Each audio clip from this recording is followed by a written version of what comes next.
Hello, I'm Dr. Gloria Horsley. And I'm her daughter, Dr. Heidi Horsley.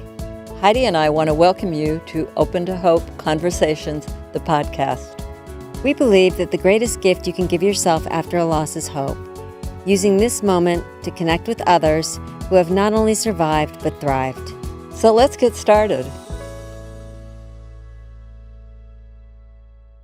Welcome to the Open to Hope Show. I'm your host, Dr. Gloria Horsley, with my daughter and co-host, Dr. Heidi Horsley. Well, Heidi, we are going to be talking about a really unique concept on the internet. We're going to be talking about honoring the deceased through virtual gardens of remembrance. And we have a great guest on today because she is going to be talking about her own personal experiences and why this kind of virtual garden would be important to her and to you. So, Heidi, would you like to introduce our guest today? Sure, I'd love to, Mom. Our guest today is Enya Flack. Enya is an accomplished American actress, television spokesperson, and reporter. She is the spokesperson for Infinity Garden, a serene digital sanctuary to celebrate and remember loved ones. And the founder is Tamark Berry. The Infinity Garden includes a personal garden, meditation and yoga, grief support, and guided journaling. And as I said, Mom, we're going to talk with Enya because unfortunately, Enya is no stranger to loss. She has lost her father and her spouse. So welcome to our podcast, Enya. Thank you so much. It's a pleasure to be here. It's wonderful to have you on today, Anya. Thank And you. I know a lot of people are wondering what the garden's about, but also about your story. How did you get through? My dad passed in 2005 after battling colon cancer for 5 years. I don't know of any little girl who doesn't look up to her dad, and I was certainly another one who did that. It's tough when the person who has always represented the strength, the foundation for your life, when you start to see them getting weaker and weaker and weaker, and there's virtually nothing that you can do about it except, give them the best care that you can. I was living in California at the time, my dad and mom in North Carolina. So I was flying back and forth a lot. Interestingly enough, I had just come back from a work trip in London. I had just gotten back to Los Angeles and I got a call from my mom. And she said, Dad's not doing too well. I think it might be good if you came home. So I got a flight for the very next day. I had a flight that was delayed by, it was 8 or 10 hours. And it was very strange the way the whole thing happened. When I finally got to North Carolina, both my mom and my brother were there to meet me. And it just didn't occur to me that there was something strange about that. It was strange because had my dad still been with us at that time, one of them, at least one of them would have been there. That didn't, but it didn't. I was so caught up in the flurry of finally getting there after being so delayed that it just didn't occur to me until we got in the car and they told me what had happened. It was a very strange situation. I do believe that I wasn't supposed to see him in his last minutes. I've always been the organizer in my family, and I think that if I had actually seen him in those last few minutes, then I wouldn't have been able to perform what became my function, which was, organizing everything afterwards, it's his service and all that sort of thing. So that was my dad. My father died in 2020, so my heart really goes out to you. It is very hard to lose a dad and strange because we've never known our life without them on the earth. Exactly. It's like our dads have always been there. When we have something we're proud of, we run to our dads to tell them, no matter how old we are. I also didn't see my dad while he was dying. I like that you made sense of the loss because I know there are a lot of people, saying I wasn't there, it's okay. Yeah. Because I know there are some people who just hold on to that. Yeah. Weren't there at that last moment and they can't let it go. After my dad passed away, I ended up getting married 2 years later, in 2007. We knew all of the same people, and we had even gone to the same university at the same time. He was in law school when I was an undergrad, that sort of thing. But somehow we never met until 2007. We clicked right away, which was wonderful. We both had a love of traveling, both wanted to, move overseas, all that sort of thing. We had not been married long. Like I said, we got married in 2007. He passed in 2018. Unfortunately, that was another case where he was out of town. It was just a matter of I was calling and not getting a return call, and you sort of get that sense something's not right here. Later, he was found deceased. That was especially tough because my husband had been diagnosed with depression, which I knew about. I later found out after he passed away that he had also apparently been diagnosed with bipolar disorder as well. And that in itself was just very difficult for me because I didn't really have a frame of reference. I had not known anyone who had experienced that, who had, who knew anyone who had experienced that, or that I knew, that no one had told me. So that was tough. And so I still to this day have a lot of questions about his death. It was determined it was a heart attack, but there were some extenuating circumstances that still make me pause. And that death has been harder because he was only 57 years old. I had waited quite a while to get married in my life. You expect to live the rest of your life with this person, but you don't expect it to be such a short period of time. I'm still dealing with that a lot. I think of him every day. I still live in the home that we had together. Every room holds a memory. Everything from a light switch that he fixed to, a curtain rod that he put up for me. So that one is tougher. That one's definitely tougher, and it's something that I'm still processing.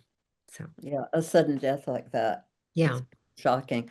And one of the things that people don't realize is that the average age of widowhood is 58, really. I had which, no idea.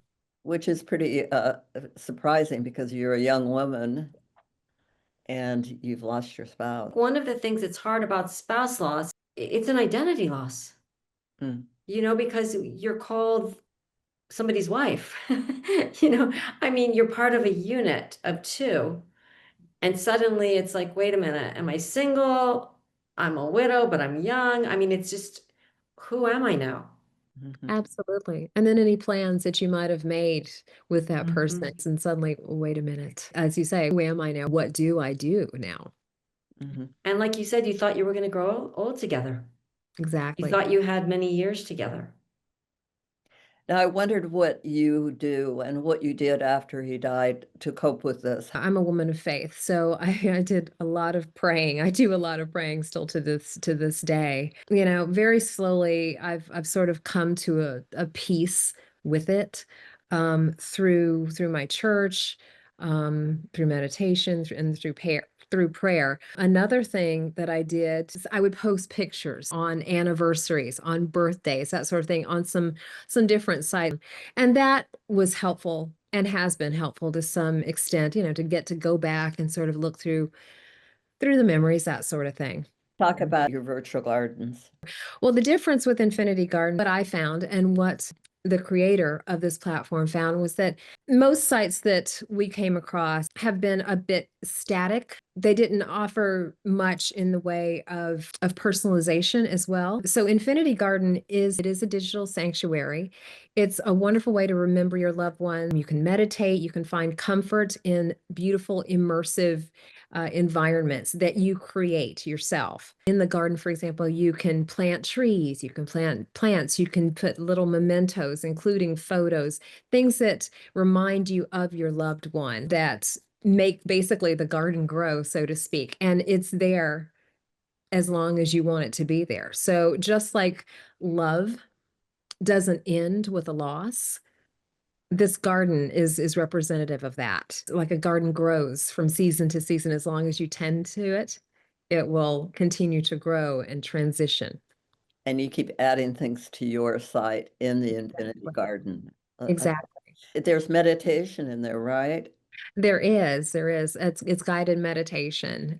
We believe in a holistic way of healing. Meditation is part of it. Another thing that I really love a lot is the opportunity to do remembrance events. So these are virtual events that you can invite your friends and family to, like almost like a Zoom sort of thing on an anniversary, for example, so that you don't feel quite so isolated. Like I know a lot of people, I've felt it myself. The isolation that you can feel when you're grieving can be palpable. This is a way to share that grief. One thing that I've learned in my life is that the more you speak to other people, the more you realize we truly do have so much more in common than we are different. A lot of people, it's just we sort of hold our little weaknesses to ourselves. This is a way to share with others, and hopefully we can help each other find peace. There will be yoga as well as there's going to be a biofeedback element as well, which is exciting. I love the community coming together to support each other, to normalize and validate. And I love that it continues to be alive and you're remembering constantly, because a lot of times what we hear is that if you have a site, like for my brother, for example, people are very involved in it initially, and then nobody goes and there's nothing new there. And it's really jarring for family members to see that. And in this case, that's not going to happen Yeah, because you keep watering your garden, absolutely. Always which I love. keep it evolving. Yes, it's Yeah, wonderful. it is. I think the whole concept is evolving. It's quite exciting. I think it would be fun, even if you decide that you don't want to do it or do it. Go to the site because it's so lovely. It is. And the Go into music, the garden, and there's music. I So mean, it's calming. healing. it's It, lovely, and it's pretty simple. It's not a complicated site. It's it's No, not hard to navigate at all. no. no. I find it quite exciting in this age.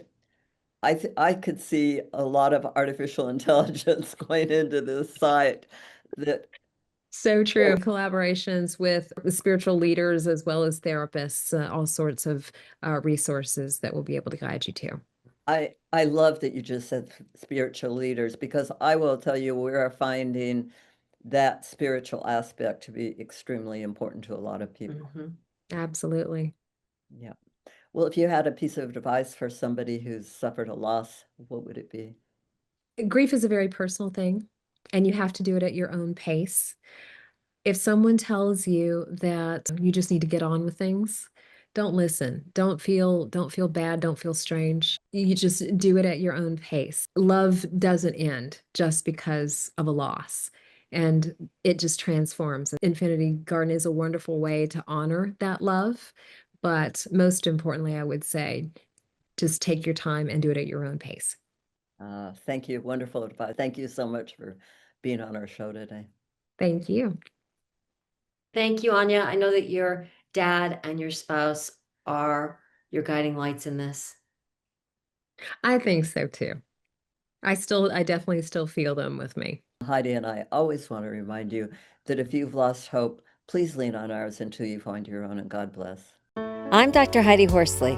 You have been listening to Open to Hope, the podcast.